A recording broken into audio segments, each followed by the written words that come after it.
episode 103, sponsored by Bob's Fight Shop. Today we have Canadian MMA Nationals coach, Timmons martial arts owner, Matty Poulin. Let's do it. Hello, folks. How are you? Welcome to episode 103 of Fight League Atlantic Exposure. John Foster, welcome back. Good to see you, sir. Good to be back. Yeah, it is good, man. It's been a while. I think I looked at it the other day. I think it was episode 96 the last time you were on, so it's good to have you back, my friend. It's good to be back, man. It has been a few. Yeah, good on you for keeping her going all the time. So motivated. I gotta pump some more energy into this, though. Yeah. No, man. Yeah. No, it's great. It's good to be back on. Well, that's it. You're busy with family stuff and things are slowly coming back to normal. So thanks again for joining us. And let's give a quick shout out to our sponsor for this episode here, folks. Bob's Fight Shop. Check them out online. Premium gear by premium people. Bob'sFightShop.com. All right, let's get into it, John. Our first and only guest of this episode. A guy named Matty Poulin is his name. He's one of the coaches of the Canadian National MMA team located up there in Timmons, Ontario, up in Northern Ontario. He's the owner for the last 13 years or so of TMAC, Timmons Martial Arts Center. He's the coach of Terry Goodtime Lamera, who obviously we had on the podcast, a really good, fun guy. And Matt's, he's a black belt in jiu-jitsu. Obviously, he's a promoter. He's promoted True North. I think it's called True North Fights, I believe it's called. And he's pretty, he's fought. He's involved in Muay Thai. He's just an all-around kind of guy, just like yourself, right. So been into it forever. Yeah, that's right. Just another one of those guys who's been at it forever. So I guess without further ado, let's bring him on here, Mr. Matty Poulin. How are you, Matt? Oh, no audio. No. I can't hear it either. I'm going to kick you out and just click the link again. That's very weird, folks. Every time John comes on the show, I'm not this sure. Why I stay away, yeah. I don't know. Sorry, man. I'm busy tonight. Sorry, buddy. No worries. Sometimes obviously the power of the internet, they're the ones controlling things. So sometimes you just can't control it. But he'll click right back in here. And the fact that we can connect with people all over the place instantly and have a conversation face to face. Can you hear me now? Yeah. Can you hear me? Perfect. Yeah, I didn't do anything different. Weird. Sorry about that. No. You know what, man? That's Derek's technology. Yeah. I'm not the greatest technology guy either. It took me 30 minutes to set up these headphones, these wireless headphones. So, oh man, we appreciate the effort. Yeah, it's all good.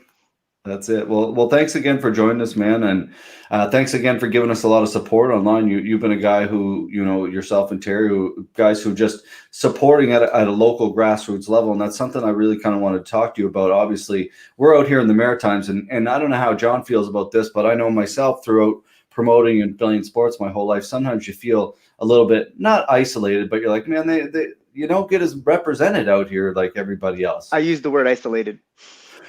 Pretty much, and up north, it's kind of similar, I would think. Yeah, so when people think about us, they're like, oh, okay, how far from Toronto are you? An hour? Like, well, no, about 8 or 9 hours north. Yeah. Like, there's 8 or 9 hours north of Toronto. You know what I mean? So, like the closest thing to here is 3 hours is Sudbury, 4 hours the other direction is North Bay. So the only time you come to Timmons is if you want to come to Timmons. You're not driving by it to go anywhere else. Yeah. That's very true. What is the big draw in Timmons? Mining. It's a mining town. Okay. Shania Twain. Oh no way! Okay. We used to have a Shania Twain center here. Yeah. A center? Hell yeah. Yeah, but mining's the big one, and hockey too. So a lot of people come from out of town for hockey. It's funny that you say that to hockey because John, and again, I don't know about John, but growing up out here out east, I talk to people all the time. Like, how do you know that little town in Ontario? I'm like, did you watch TSN growing up? Like every small town hockey, Ontario had a hockey team, and that's how you knew, like Peter O'Pete's or whatever it happens to be, right? And it's kind of interesting. What's the scene like up there for martial arts other than you guys? There's obviously a few other clubs. In Timmons? Yeah, actually there's a Gracie gym. Yeah. There's a Gracie gym. There's a boxing gym. There's two judo gyms. There's two Chai Chis, a bunch of kung fu, a bunch of karate, things like that. Like when I was younger, I started in one of the kung fu clubs. I went to the judo club. I did a little bit of karate, but then I pretty much the original Timmons boxing club. That's where I found my home originally. Boxer, there's quite, for the population of maybe 30-something thousand. That's quite a bit of martial arts here. Yeah, that is. And then we also have a wrestling team at the high school here also. Oh, badass! Nice. Yeah. So it's perfect. So we get guys sometimes on a Saturday when we have open training. We have guys that used to come from wrestling, boxing, karate, just come in and have a good time. Mm-hmm. So we get a bunch of different looks up here at least, Yeah. Wow, that's the thing. And working together, everybody work together up there. Yeah, exactly. So what happens is even on a, like say Saturday, because that's our most popular day for out of town, we have guys that come from Hearst, North Bay, Gogama, Folliet, Chapleau. Hours away they come in here. Rouen, Quebec comes up here. Things like that all over the place. Sudbury comes up once in a while because that's still quite a bit. But yeah, it's a good melting pot up here. And everyone, because we're a little bit more isolated too, people are more willing to work together, I find. Yeah.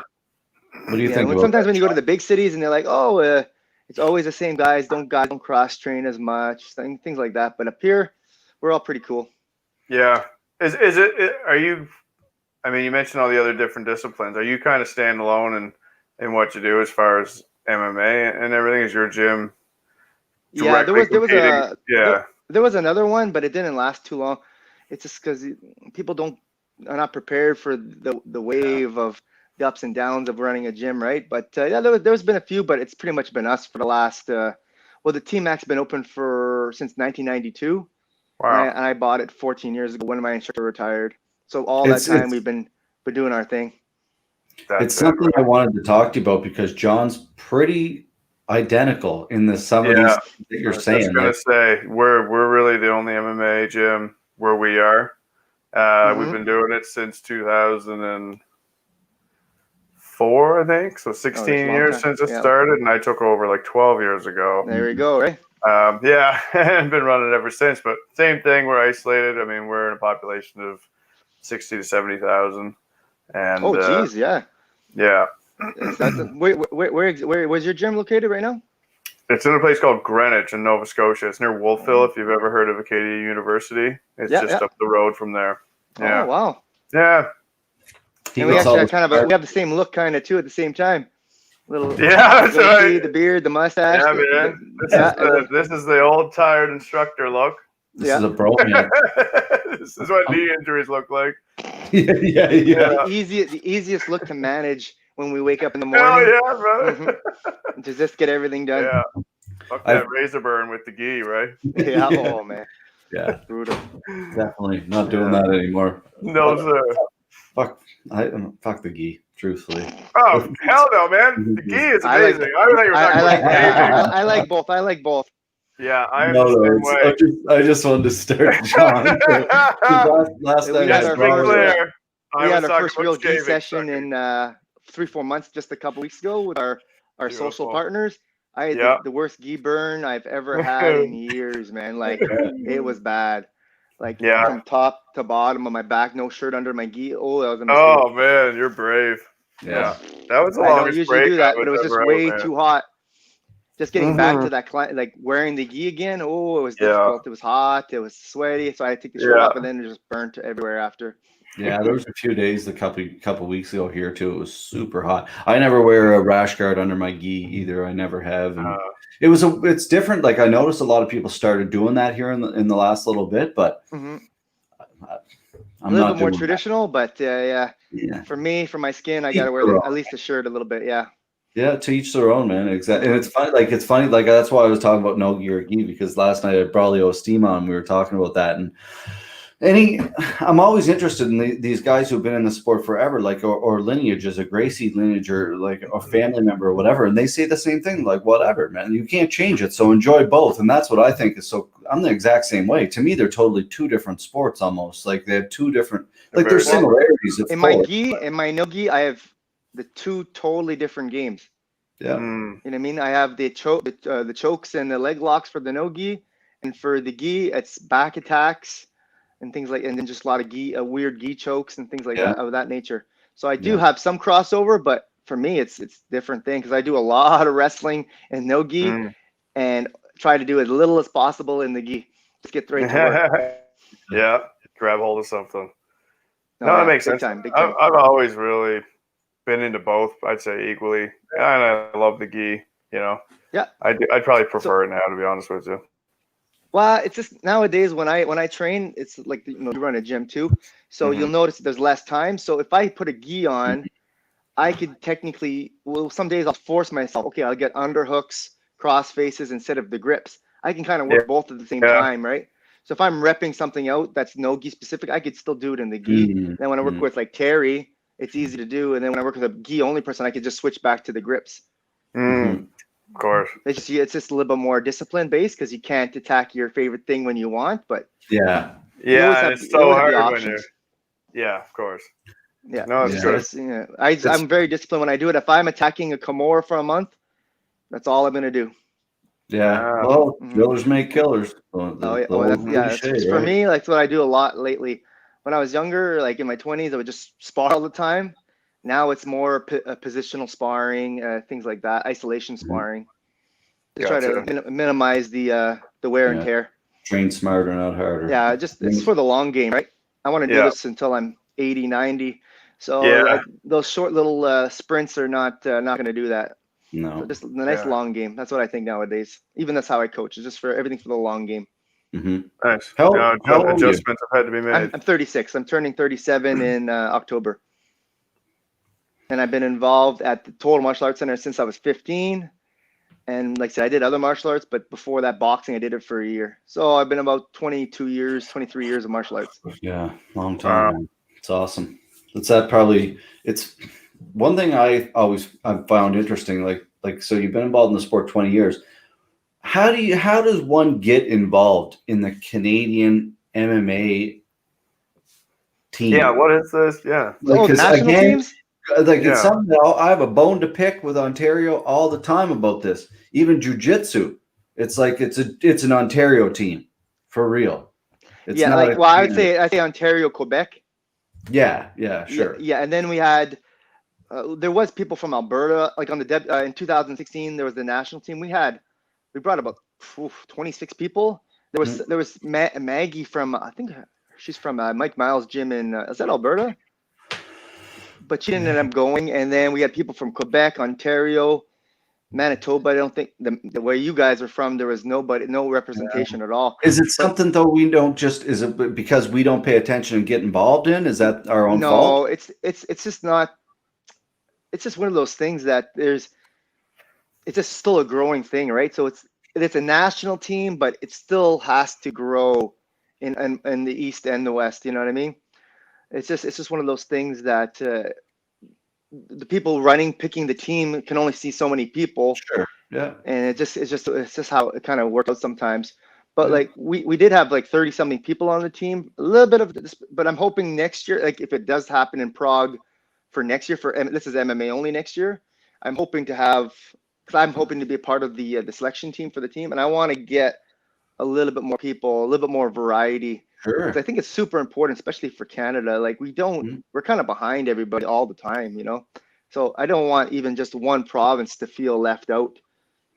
Well, like that's the thing, and having a guy like you involved and who's willing to do that, I think that's huge, right? Like, because there's lots of kids out east who would at least appreciate the opportunity to at least try out, right? You know, I didn't even realize it was an opportunity. Oh man, like, I remember following. Do you guys remember the WKF when that was around?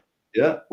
So what happened is the way you got onto the team back then was you had to win a national title or a provincial title, and it's just sometimes. We did have people from BC coming out, but then, you know, maybe they can't make the national team part. Then you have to go to the silver medalist. But yeah, so that's what we did. We were super active in the WKF. Our guys, one of our guys won provincials, two of our guys won nationals, and that's how we got the spot there. And they just happened to pick me for the national coach that year. I had nothing to do with the team. But for All Combat Canada in 2019, it was pretty much application based. Not scouted. Okay. So, but then it was kind of a weird thing because a lot of people are like, it was because ACC is kind of brand new. You ever hear of ACC? No. Probably not, right? I think No. is that like Andrew Redding is the head of ACC Canada. He's Okay. trying to bring in amateur MMA, prank creation and stuff like that. And he just had application basing, and he would look over everyone's resume. So we did have some super experienced people, but they're pretty much all Ontario. which is So whatever. it's a start because that was first year. Right? That was the first year that we went to the Gamma Worlds. And Gamma, it works with ONE FC. So that's going to be a big one for all of us in Canada in the future. Yeah. Like this year, I think we only brought, managed to bring 6 or 7 people. But yeah, next time I was hoping to bring like 20 people. Correct me if I'm wrong. That was like, James Clark was there. Yes, sir. Who's that tall guy? Lanky guy. Pat Connors. Patrick Connors. Yeah, he lost, right? But yeah, well, tough fight. Everyone on the team, like we had a small team, but we had a dangerous team. James good, much won. He won the finals pretty mumuch, but they gave it to I don't want to say the name of the country because I can't pronounce it right now. But he went right to the finals. He went through everybody, and he there was a little bit of controversy in the finals, let's say that. And then Patrick, he went and Pat fought 3 times in one day, and he lost the third one. You know what I mean?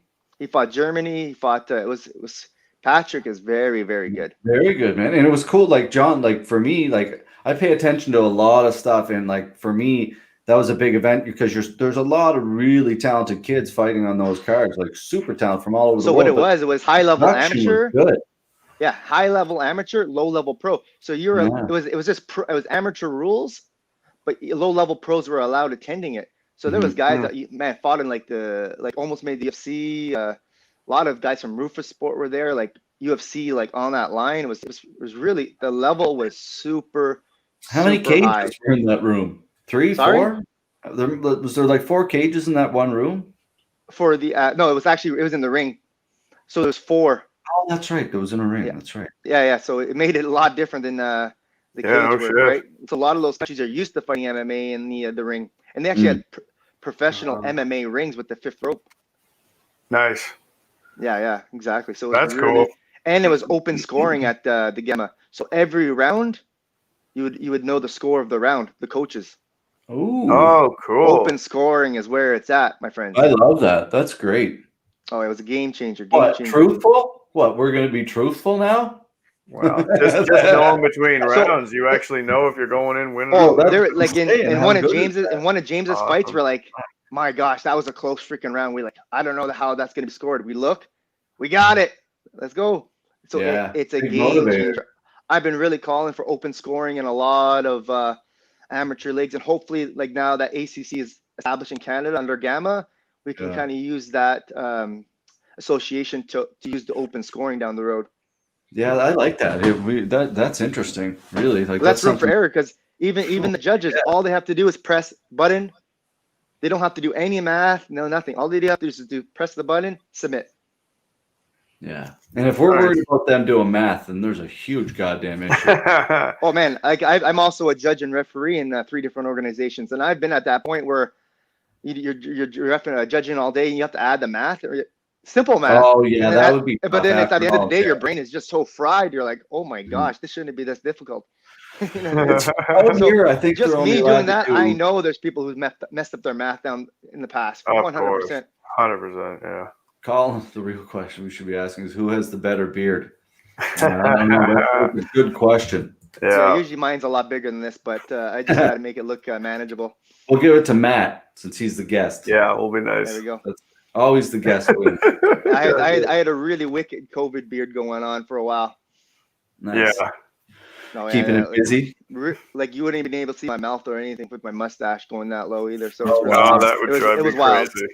I had to get rid of it. There's just when I started going back to the gym, I had to get rid of that thing. I used to have my beard growing out real long. I remember trying to eat this messy fucking burrito out down in Boston, and it was just everywhere. And I had a stack of napkins. And this is done. Shout out to White Claw. Yeah, there we go. Keeping me fed. Kicking off the weekend. Perfect. Kicking off the weekend at 4:19 with a White Claw. Whatever. What was your experience like behind? Like you say though, like because to me, like that, like how do you coach someone having 3 fights in one day? Like it's intense. So I actually had the experience of one of my fighters, Todd Elvin, who just made a comment. He was like one of the first guys in Ontario to fight 3 times in one day in Italy. And that guy right there, Todd, he fought 3 times in 2 hours. 3 MMA fights, 3 amateur MMA fights in 2 hours. Welcome to Europe. When we went in Italy, he fought there. And the guy he fought in the finals only got a bye into the finals. So come on.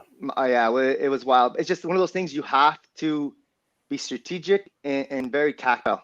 You could just go for it, but you got to kind of see what's happening, play to your strengths. You got to kind of make little game plans on the fly, just based off what you see off them for maybe a couple minutes, and just try your best and just go with your strengths. Right, yeah, you have to mitigate risk. And are they doing like a modified rule set? Is it 2 rounds? Is it still 3 rounds, or what's the deal? It was like in Italy, like for that was 3 threes. 3 threes, so full length fight. Full amateur. Full time. Full amateur fight. It was so that was really weird because I was in a cage on the floor, and like there were I was coaching and there would be people watching like literally 2 feet behind me. It was a really weird experience, but it's one of those things that makes you a better coach at the end of the day. Sure. So say example, like Todd and his opponent were in our corner, the other team would circle around to our side and coach them. Like it's something you've never even seen before. Wow. But they're cool that they're apparently that's how they did it over there in Europe. I'm like, wow, this is man, if we tried that shit, the commission would lose their mind. Oh, that's what I'm saying. Over here the commission would just lose it. There it was kind of because the only people there were fighters and their friends, but still circling the cage is like a big no-no over here. The rules compared to like here compared to anywhere else are hilarious. Like, do you watch? I always bring it up, man. But do you watch those stupid videos online, like bare knuckle, like street fights, or they're like street beefs or whatever the fuck they're called? It's, people send it to me. I don't have the painful. It's painful. It's so painful, man. And they keep popping up in my feed all the time. I'm like, I don't give a shit about Mighty Mouse. You keep double clicking on the fly. Loving them.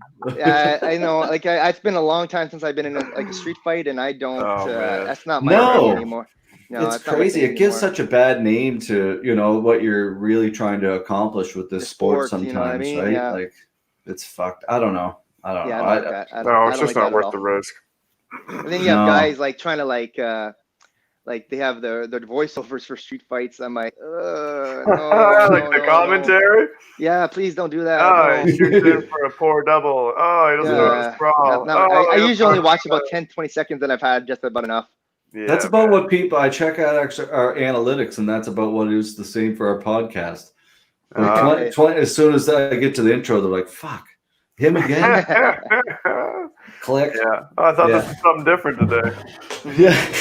I thought John would be hosting today. Yeah. Have you ever been out east? No, never. I have family in like Bathurst, New Brunswick, and things like that, but I've never gone to visit them. No. So when you guys do your show, we're out there for sure. Yeah, I always want to visit there for sure. This was one place I've never really been. I've been to this Canada, through Canada, States, Europe, Thailand, but never out there, which is weird. Yeah, a lot of people are that way, like a lot of people, like I work in the travel industry and for a long time now, and everybody always asks me like, what's your favorite place you've been? I'm like, home on my couch, like in Nova Scotia.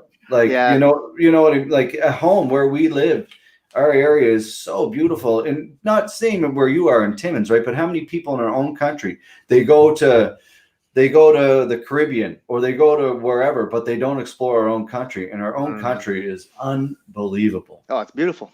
Beautiful. Yeah. But it's kind of like the thing. I've gone cornered. I've coached everywhere. Montreal like 100 times, States a bunch of times. People think I go exploring these places, but not really. I've explored the same block of Montreal like 1,000 times. Yeah. You don't get to explore it, which is one thing I want to start doing now that I'm, it's a little bit easier to coach them. Not, but I just want to go explore more of these places. When I do go to these places, it's awesome. Yeah, take advantage of the travel. Yeah, man. exactly. I'm already there. You were usually just 15 years ago when we were going. I was just so focused on the fight. We never did anything. We just kind of just worked on the fight strategies, warm ups, cutting weight. But now we're gonna start doing a little bit more. one big thing that we always provided with our events, and John will attain to this, like even back in grappling and everything, is something that we always wanted people to come here and experience the place, not just to like come here and just fight. Like whether it cost us money, it it certainly did sometimes to put people up in certain places, but at the end of the day, they're blown away. And that's, people aren't getting paid to do a lot of jiu-jitsu sometimes. So if you can make it a memorable trip for them and make them feel like the star that they deserve to be, man, it goes a long way. Yeah, exactly. That's even when I do my promotion for Thai here, I have to get half the card from out of town.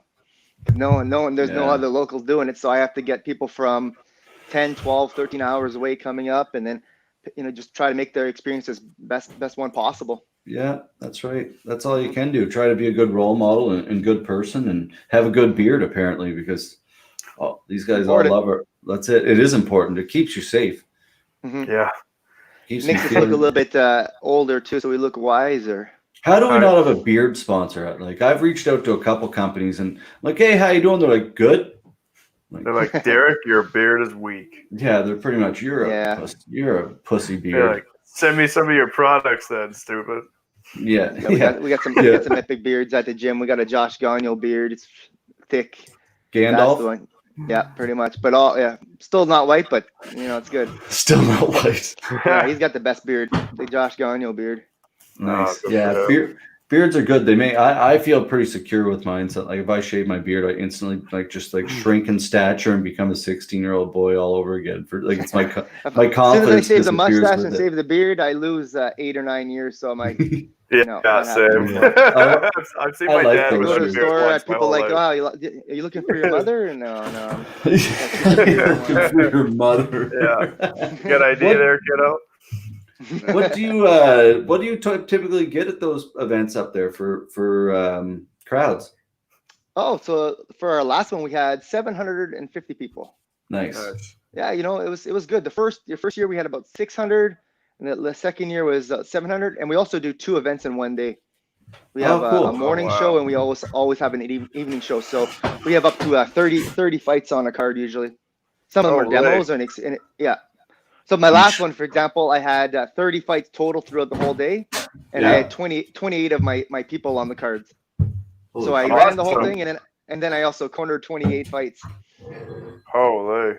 Yeah, that was a long day. I cornered 2 guys on our last card, and I said afterwards, I think I'm just gonna probably pass that responsibility on to someone else, because I'd run out. Yeah. And corner and I'd run back, put my suit back on, and then run around and do that, and then run back. I plan everything, but when I'm at the fights, I'm just there as like it's all done. My part's done. I planned everything, and then I'm just there to coach. My first card, I coached 21 people on the first card. And the other one, we did 28 people on the second card. It was intense. Yeah, it's a lot, man. It's interesting, like I hear a lot of people pull that off, like those kind of like 30 in it, 30, like 25, 30 fights on a card. And to me, I just don't know if our commission could handle that out here. I don't think MMA would work for that. Yeah, for us, it's Muay Thai, right? Yeah. Because the amateur MMA is illegal in Ontario, so we had to stick with the Muay Thai, which is a little bit easier to get people now. But it's kind of funny that you have the national team, but you can't do amateur MMA. What the hell's up with that, eh? Yeah, it doesn't make any sense, man. Nothing about it, but I will say, for anybody out there listening, the Canadian commissions are all working together now. So fingers crossed, that will mean that hopefully amateur will be legal across the board. If this was smart, if they were all going to come out of this together, they've been all having weekly conversations. Every 2 weeks they're meeting. Yeah. All the commissions across Canada on conference calls. So even before COVID, we were on the some calls with the government, and it was starting to get good. They're starting to get good. So now I hopefully they work together and get. Exactly. We were supposed to be allowed even pro Muay Thai here after. That was something they're working on too. Amateur MMA. It's really weird. We have pro MMA, we have amateur Muay Thai, but we don't have pro Muay Thai. We don't have amateur MMA. So it's that's so weird. It wasn't that long ago we didn't have amateur MMA here either. Mm-hmm. What is it? Really? 4 years, maybe? We kind of did, but it was never like official, you know what I mean? But like back 4 or 5 years ago, even when the WKF was doing it, through them, it was awesome. But there was shows that had like probably no business doing it. But they they're different though. Like with the WKF, didn't they have like a membership? So they kind of got away with it a little bit differently. Or am I totally wrong? Yeah. No, they had a membership, so you had to join your gym. The gyms had to join, and each member paid a little fee for insurance and everything. So like that was legit. I really liked them because they had MMA and cards, K1 and Muay Thai. Yeah. Cool. So some of our guys would go to a weekend at nationals. Like my wife, she won nationals in MMA 1 year, and then the next day she fought Muay Thai. No way. So that was awesome. I love it when it happens. Especially for us, we live so far away. We always, if our guys could fight two times in a day or 2 times in a weekend, we are so down for it.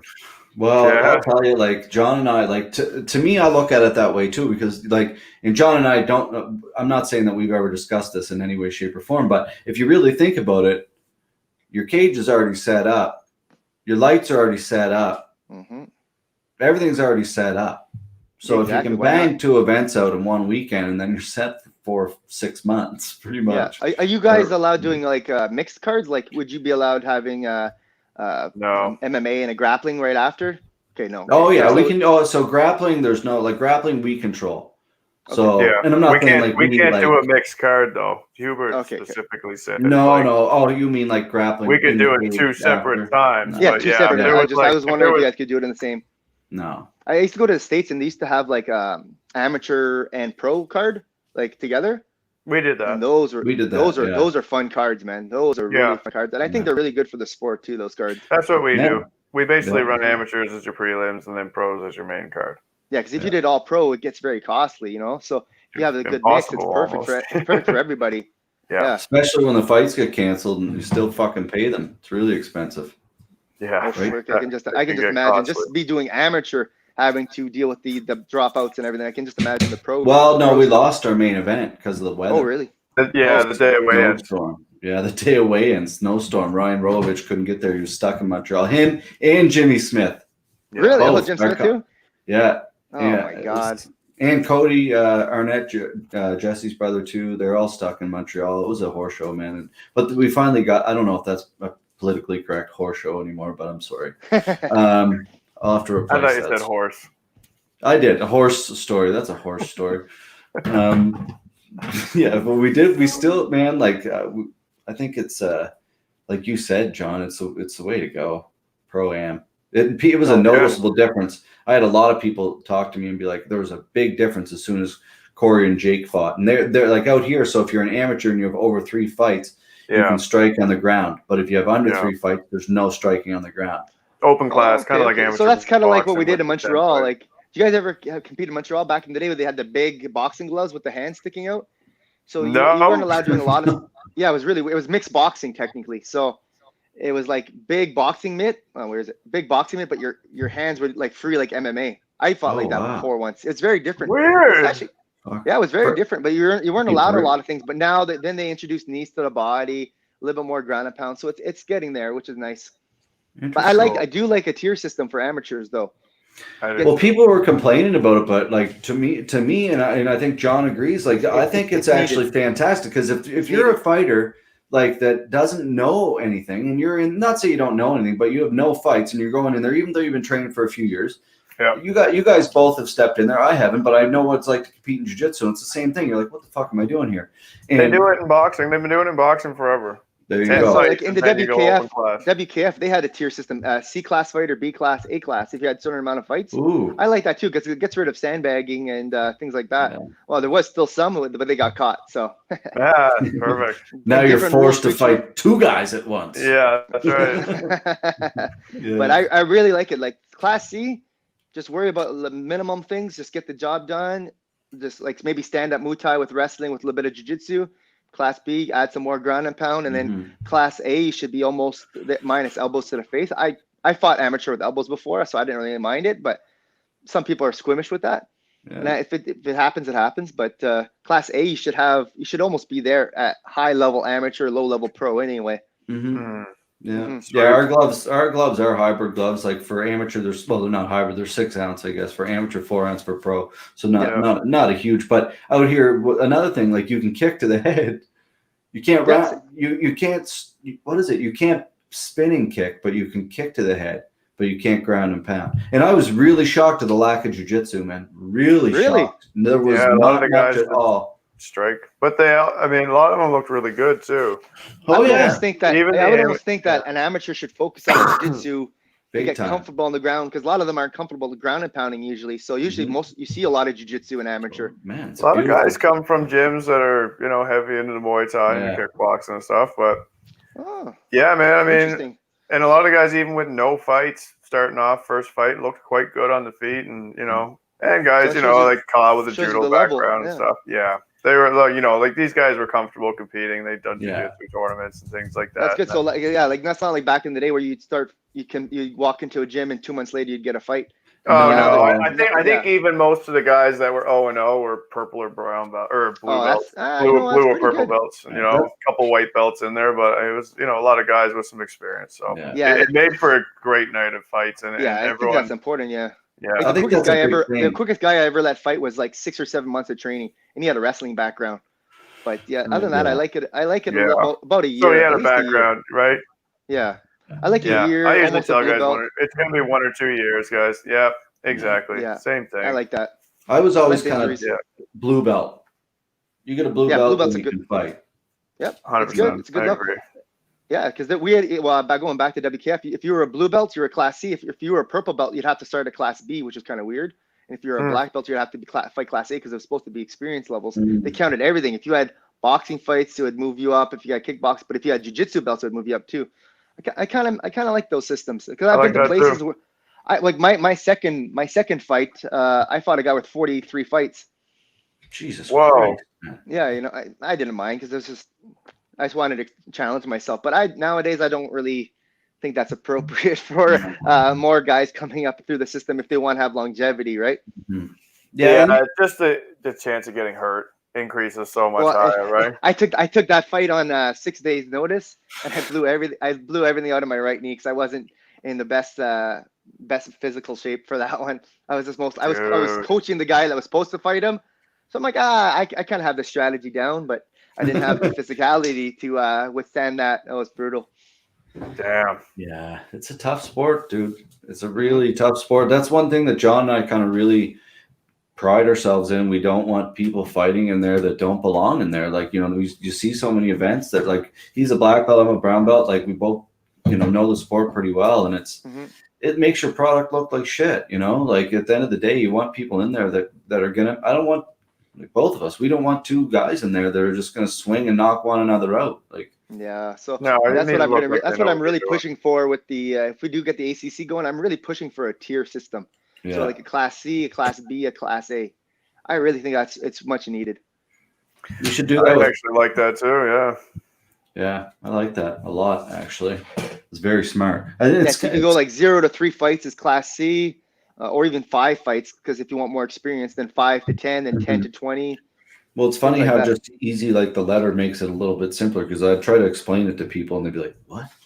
Yeah. But if you put it on it just here, A, B, C, they'd be like, oh, I get it, man. Now I get it. But before, they just wouldn't get it, because it is kind of confusing, right, to follow. Yeah, for sure. Yeah, it's definitely interesting, man. Did you have any, through your whole career, you must have had, like, I know you've cornered like over like at least 400 or 500 fights in your day. Yeah, over 500 fights now. Yeah. Yeah. So you had a lot of shitty experiences, I'm sure. Oh yeah. Oh yeah. Well, I won't say any names, but I've been to places. We show up, we go 12 hours out of our way. We show up. Oh, your guy was kind of sick, so we're gonna. If you want to fight him, you have to go up a weight class. Oh. And we're fighters, right? So we were like, back then we were more like, okay, let's just do it. We're here. And then I've seen some horrible things, injuries. Oh man, just too many. I won't kickboxing show we went to. Worst, my brother. So he fought and he got kneed in the cup. His steel cup snapped in half. Fuck. And you guys can picture what happened. But he tried to continue fighting. He tried to continue fighting, and then he just got TKO'd. But it was gnarly. Yeah. No doubt. Oh my God. Is he? Oh my God. I don't know. Okay. Yeah, that took him out of MMA injury. Jesus, Yeah, after I that, gotta go. he was kind of done with the pro MMA scene after that, all that incident, because his guy missed weight. We drove 12 hours. It was kind of a weird ordeal. Our commission really had drained us like the week before too. And then you ever see a steel cup get broken in half? Yeah. No. Oh fuck. It's nasty, man. It's like, oh my God, he is the toughest human being ever. I don't want to go into description of what happened after, but yeah, there's I can use our imagination. I'm good. Then we had like actually out of my whole career coaching, we've been pretty lucky with like injuries that were if we had injuries that were low, we only had maybe like Jamie, Terry's jaw. Terry's jaw too. That was a weird freaking ordeal too. We were supposed to fight that fight at 135. He told us that. The guy at the time said he had diabetes or something, so he couldn't make the weight. So we had to move up to 145. Oh yeah. And then it's all the times that we had to move up a weight class that the injuries happened. Of course. It shows you the importance of a weight class, right? Yeah. I actually am a true believer like that the weight classes should be 10 pounds, 12 at the most. I'm a big fan of every 10. So 25, 35. Do you like on the fives, like 25, 35, 45? I like that a lot. Yeah. I believe there should be 165, 100%. Yeah. It stops the huge weight cutting at the same time too. Mm-hmm. Well, that's it. And I think it would help for sure. Did you guys see the broken jaws last night? I want to say. I haven't seen it. There was one in hockey. Brendan Gallagher. Much joke. I don't watch it either. It just came up on YouTube when I was today. It was just he got cross-checked like right in the face, man. His whole like his jaw, gnarly. Like half his jaw was here, and the other so he showed his teeth, and like there was like run row here, and the other one was like 3 inches below. So he had like a floating like right in the middle. It like broke and so like this one was here, and this one was down here. Yeah, that's where Terry's broke, was right down here, and then it broke off to the side. So yeah. Oh, dude, man. Too tough, guys. Those guys are too tough, man. That's You're fucking right there. No question. I'm glad they are. I have a question for you guys. Who do you guys see as the I guess you guys follow sport. I always am very interested in different opinions. Who do you guys think is the next, like the biggest prospects right now in MMA? And for the low level, going to the maybe Bellator, UFC Contender Series. I was always Canadian. interested in, Canadian and just in general, yeah. Man, who do you think the next 2 guys or 3 guys going to the big show, or who do you think is the next big things coming up through Canada MMA? Even if it's Ontario, Quebec, and you guys. There's so many. So many. Derek's more in tune with this than I am. I think Christian Savoy from out this way. Yes. Christian's a big one. I'm big on him, yeah. I think with 3 or 4 wins, Adam McDougall could move up. Yeah. I'd love to see Jesse get a shot before. And Jesse Arnett. It's time for Jesse. He's had so many fights. He's so good. Yeah. He got the raw deal though, man. And he did, yeah. And he's so many fucking young kids now too. Like it's one of those. It's like a Matt McGrath scenario, right? Yeah, that's true. Yeah. Deserved it, but they just didn't give it to him. It's frustrating. Yeah. Awful. Yeah, it's so. I find it weird how some guys can work so hard all the years and years and years and not get any recognition. You got guys who just maybe got a lucky break and they got 4 or 5 wins in a row. Correct me if I'm wrong. He did get called and he couldn't get out of his contract twice. Right. Matt did? No, Jesse. I didn't know about that. Correct me if I'm wrong. No, he told me that as well. Yeah. So, he had the opportunity and TKO wouldn't release him. So and I don't know that. I'm not saying that. Allegedly. Who knows? Interesting. Yeah, I'm really big on in Ontario we have like Scott Hudson. Oh yeah, handsome Scott Hudson. Yeah, I think he deserves a shot soon. And then like in Quebec, I would say I'm a big fan of like Xavier Alois. Yeah, there's a lot of even I think Julian LeBlanc, man, he deserves. He deserves some looks too. But there's so many, like Zach Powell. There's so many of the kids. Actually, for my up and coming guys, I would have guys like James Clark, Isaac Blair, Adam DeFrayes, Zach Powell's high on my list. Louis Jardin, obviously, like someone like Kerry. Yeah. A guy who gets missed, man, is Chad Engelheimer out west in BC. Yeah, I've heard of him. Yep. He's like a kid that he's a champ, 135 champ in both divisions, in both like Rise and BFL out west. So now, what do you think that what's holding up Canadian MMA? Just lack of opportunity, Or is it starting? Is this starting at amateur level where people are maybe a little bit too picky of who they fight? I think it's consistency myself. Yeah, I think I talk to some people that are like, oh, they're too picky. But for me, I think it's consistency. You don't have enough opportunities. Exactly. You don't have enough opportunities. Everybody's been on hold this year. I mean, even before this, like I'll use Terry for example. He fights. Man, one time he fought twice in 1 month pro, but other than that, sometimes it's 1 year, 8 months. Mm-hmm.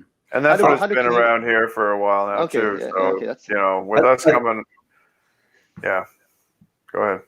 No, go ahead, John. Sorry.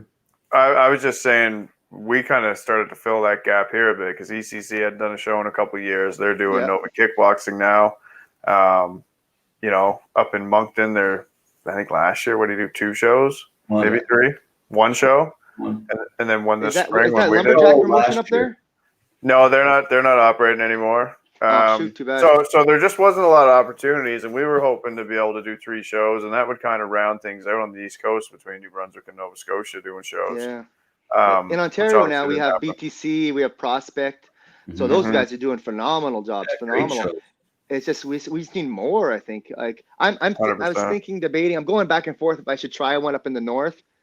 So I'll think about it a little more. Production crew. See, the thing is, I will say the advantage with our shows is that we do everything in house.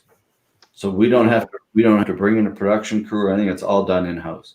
So it saves us a shit ton of money that way. Well, it doesn't save us a shit. Well, yeah, at the end of the day, it does save you a shit ton. Yeah, a shit ton of money for what our guys do. But if you ever want to, bring us up, we'd be more than happy to do some work. Like so I'm really happy that it's just I'm a Muay Thai, like I like jiu-jitsu. I love Muay Thai, but MMA is where we got to focus, I think, a little bit more.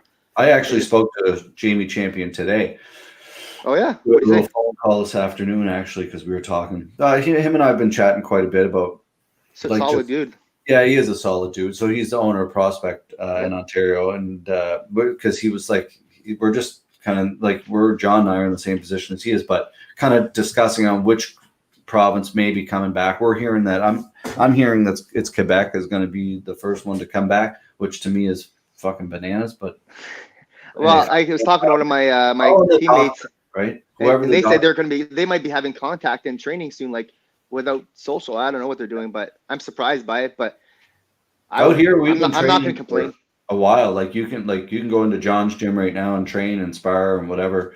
Oh, really? You don't need to have a social bubble? Okay. No. So in my social right now we have social bubbles. We're doing limited sizes. We're not having any new members. It's not like we just blew the doors open. Like nobody can just show up and train. Like at our gym, we're doing groups of 3. You don't have to social distance between one another. Like you can actually train. Super hard to choke people from 6 feet away. Yeah. Well, like I said, we have I have Terry and another guy in my circle. I like groups of 3, and those are who they train with only. That's it right now. Yeah. Well, you guys. I still want to be that gym that brings it in town. So I'm like, okay, I'm just super safe. Everyone's. If it comes into town, it won't be the gym. It'll be something else. I guarantee. Timmons is back down to 0 cases, so it's nice. Nice. We have them now that they're allowing people to travel anywhere where the fuck they want. I'll tell you how important the Maritimes are on every fighter's radar.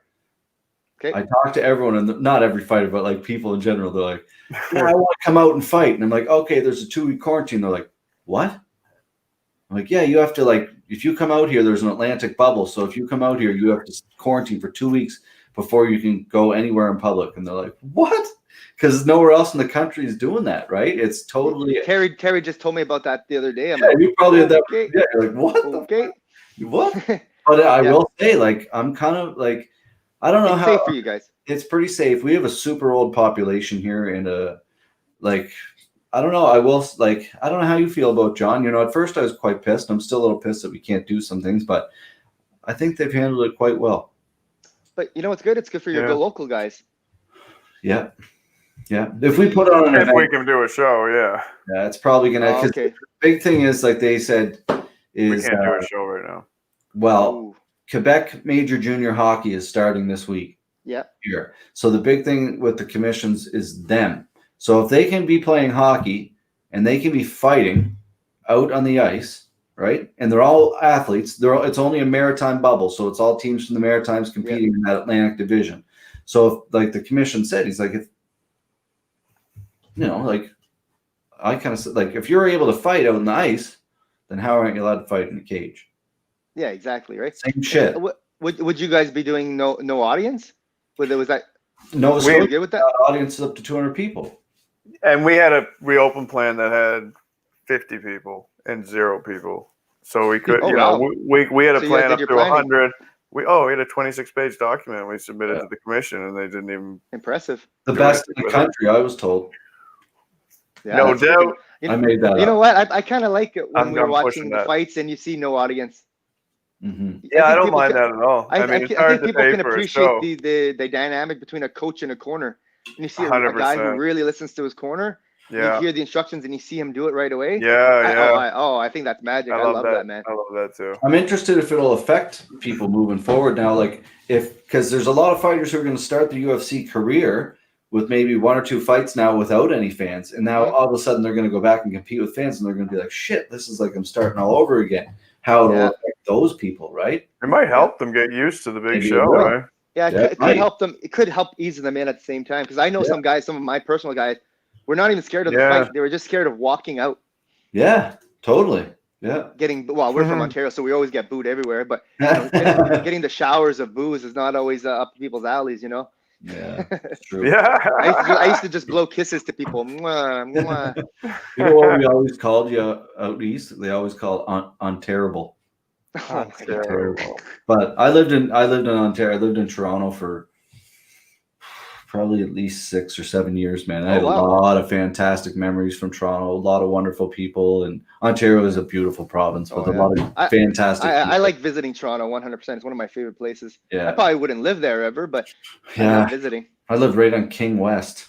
Oh, really? Wow. King and Bathurst, man. Right on the corner, like right down the road from the old COVID center there at the Brass Rail. Strip club. Oh my god! Just got shut down this week. Doug Ford was so awesome. He's like, "Well, you know what? This is a weird situation, but it's gonna be worse for the people who have to explain to their wives they were at the Brass Rail." Yeah. So true, man. It's this strip club, John. They put out a thing. They're like 500 people were possibly exposed. 550 people, yeah. We're exposed. You know what? I've never heard of it. I've never heard of them talk about it yet. Again, it was last week, but never really heard too much about it. Yeah. Probably because there was a bunch of politicians who were there and like, shit. You leaked it. You leaked it. Oh, big time, man. That's awesome. Dude. I never thought about that. COVID. How do you explain that to your wife? Like, I was just me and the boys going out to the bar. Next thing you know, strip club? Yeah. I thought you smelled funny. Yeah. Thought the waitresses were friendly. You smelled like Sears. Yeah. Yeah. Interesting. Well, any last? I guess we got one last question for you, like we ask everybody. Two last questions. Okay. This is a kind of funny question I like to ask people. If you and Terry Lemaire were out for dinner, yes, okay, and you both had no wallet when you went to pay, what would you do? Terry would do the dishes. Nah. He's a gentleman like that, so he'd always take it for the team. Nice. There you go. He is a gentleman, man. Oh man, he really is. He is a hardest worker. And I don't say it because he's just my guy, but Terry's one of the hardest workers you will ever see in your life. That guy started his pro career 0-2. Yeah. Just drove him even harder. Now he's on a 5-fight win streak. The guy is a freaking monster. Trains in the morning, trains in the lunches when he can. He trains in the evening. Yeah, monster, man. Shout out to LFA. See if you guys can get him on a card here. I know he's waiting. We're trying a lot of different places right now. One's a little bit closer, I hope, but we'll see if that pans out. Good. He deserves it, and if we can get him out here, obviously, it's that's something I think that John and I spoke about too. He's a good guy. He deserves something. So, any advice for anybody? Both you and John are huge, long-time club owners. Any advice? You both kind of came out of it relatively well. With a lot of experience and hard work. Any advice for anybody who might be doing the same? It's just planning. Number one's planning. So when we were down, I was already planning for when classes came back.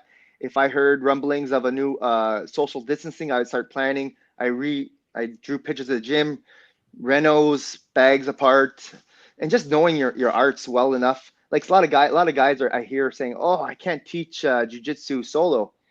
I myself could teach 2 years of solo drills. Mm-hmm. Yeah, I can keep it interesting for long. It's just you got to know your drills, and people want to be there anyway. People like, oh, people don't want this. People don't. Yes, they want to get out of the house. They want something to do. They want their social life back. They want their hobby back. They're willing to do it if you're willing to plan and have some safe classes. That's what I think. I have hand sanitizer. Like I said, my gym, everyone knows the rules. It's very safe coming in, and we have a lot of fun, and it's all planned in advance. So planning, organization, number one. Huge. John, you agree with that? I'm sure. Absolutely. That's the biggest thing. The rules are always changing, and trying to stay ahead of them and trying to do what's going to work. We got to stay current. And man, I watch every meeting. I'm a part of every Zoom call. Anything with something that affects a gym, anything, I'm on it. I want to know what's going on. Nice, awesome. Because we belong to a couple PSOs, so I follow MTO. I even follow Waco. We're part of OGA. I follow every organization, what they're doing. Nice. It's really important to stay in the loop. You're the leader, dude. People, and like I say this all the time to people, whether you think it or not, because a lot of people are humble that are running a club, for sure. But at the end of the day, a lot of people really look up to people who run a club. They're there for that motivation. They don't necessarily need to be yelled at, but they want to walk in and see that John's there or you're there and be like, oh, cool, my coach is here tonight. You know, like it's motivating for them, right? It's motivating, yeah. Big time. Sometimes it's the best part of people's day, you know? Big time. And that's our responsibility to make it that, you know? I agree, man. People have a hard day at work. I want them to come to the gym and think they can just relax. They don't have to show off or anything. Just do their thing, and it's gonna be awesome. Welcome to the Punch Spa. Mm-hmm. That's what I call it. Yeah, man, that's a good name for it. Choke Spa. Don't be anyone stealing that. That's my T-shirt. I'm making a T-shirt. Fuck! Don't be out there stealing that Choke brand or any of you guys. Edit that out, I guess. Yeah. Delete the whole episode. Shit. Yeah, bored. All right, buddy. Well, thanks so much for joining us, Matt. You've been a guy, again, man. Yourself and Terry have been really great supporters of us. We're out here kind of hustling, just trying to put out good vibes and keep moving our brand forward and to have people. Promoters got to support promoters. We got to support the sport. Yeah. Even if it's not something our guys are in, you got to support it anyway. It's very important. Everyone grows. And it's good for Canada. That's all I'm about. I'm about everyone grows together. If someone gets to the UFC from a different gym, I'm so excited. Or a big show, I'm so excited. And it's not fake. It's real, because it's just, if they move up, there's more opportunities for other people. Mm-hmm. So it's a good thing for everybody. The more Ontario, Canada it's good for all of us. Mm-hmm. I couldn't agree more, man. That's what it's about. Like, and the more people doing this podcast, like, you know, again, like maybe it has an effect, maybe it doesn't, but down the road, people might be watching and be like, oh shit, look at that. Like, everybody has those opinions. If you can get all those positive people working in the same direction, it's a powerful thing. Well, yeah, I'll bring it up. I don't usually talk about it much, but like I tell people about it because it's good. I have Crohn's disease and I have Meniere's disease. So crazy some things that take people out of the game. But if you just take your time, set yourself goals, and just be prepared for some valleys and some peaks, you can do anything. People can do anything they set their mind to. Yeah. So never limit yourself. Don't ever compare yourself to this person. You know. I know when I was younger, I wanted to be like the pro. When I was younger, I wanted to fight Mark Hominick and Muay Thai. That was my thing, or kickboxing. I really wanted. But then I started getting sick. You know. But it didn't take me out of the game. I just changed roles a little bit. You know. I pivoted exactly. Yeah. And there's always things to do. Yeah. So I think martial arts is for everybody. For real. You just got to find your position. If coach, corner, trainer, whatever, just help, a helping hand, anything. Mm-hmm. Involve yourself in martial arts. It's the best thing you can ever do. I love that, man. And it's funny, like, it's so heartwarming to hear that, because that people, I think, often look at, like, promoters especially, they're like, oh, that guy, blah, blah, blah. Man, like, don't compare me to Dana White. I make nothing. John we're doing this truly out of a passion, trying to make a business and grow a business. Because we know how it is to lose money on shows, but you do it anyway. Yeah, people are like, oh, you're upset that you lost so much. I'm like, no, because 30 more people got a chance to show their skills. Yeah, that's it. And we're not losing money. I don't want you to think that. Well, my first show I did, my second one, I made a little bit, but I'm happy, you know. That's it. Oh, yeah, man. That's where we're at. Creating opportunities for one another and enjoying the ride, right? So yes, sir. It's about growing and working together, man. So I commend that attitude, and I thank you so much for joining us, dude. And hopefully we can get you on another episode or card in the very near future with Mr. Terry Lemaire or any other. I'll do these things again for sure. Awesome, perfect. Well, thanks so much for joining us. There you have it, folks. Mr. Matt Poulin. Thanks, pal. See you later. Cheers, man. Awesome. Another great episode 103, John.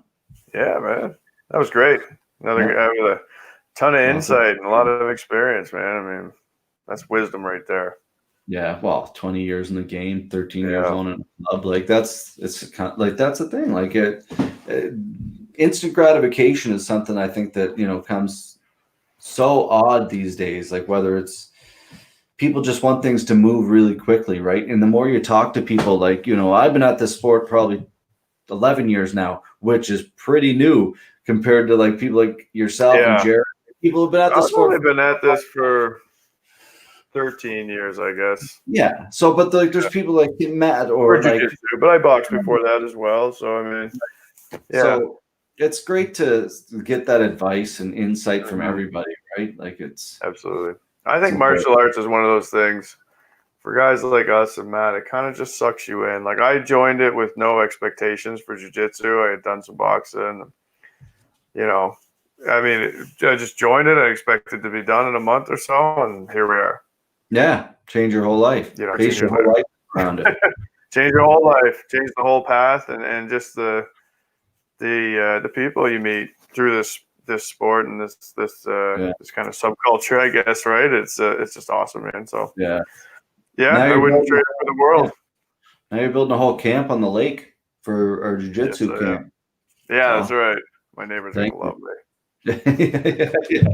All right, buddy. Well, thanks so much for joining us again. It's been a few episodes, so thanks for making the time for coming back. I know you're busy with the kid, and 17 businesses that you're involved in, so it's nice to get you on here.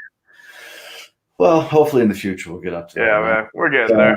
That's it, buddy. That's it. We'll keep her going forward, but we're back, folks. That's it for the end of our week. We're out of here for this week, but we're back on Sunday. We got a couple Canadian prospects on Sunday.